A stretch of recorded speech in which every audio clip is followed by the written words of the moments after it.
চারপাশের এই স্নিগ্ধ বাতাস, পায়ের নিচের এই পবিত্র মাটি। সত্যি কি আমি আজ আমার প্রিয় নবীর শহরে হেঁটে বেড়াচ্ছি, নাকি চোখ মেলে দেখা কোনো মিষ্টি স্বপ্ন? প্রতিটি পদক্ষেপে বুকের ভেতর এক অদ্ভুত অনুভূতির শিহরণ।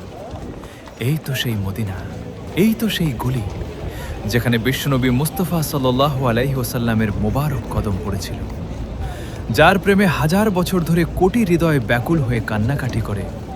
আজ আমি তারই শহরে, তারই মেহমান হয়ে নিঃশ্বাস নিচ্ছি।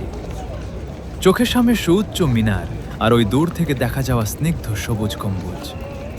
হৃদয়ের সমস্ত ক্লান্তি, জমানো কষ্ট আর হাহাকার যেন এক নিমেষেই দূর হয়ে গেল। এমন প্রশান্তি পৃথিবীর আর কোনো কোণায় পাওয়া সম্ভব নয়।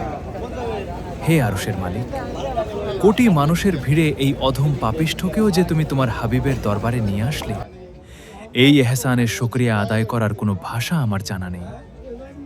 এই পথ চলা যেন কখনো শেষ না হয়, এই শহরের পবিত্র মায়াতেই যেন আমার জীবনের বাকিটা পথ জড়িয়ে থাকতে পারে।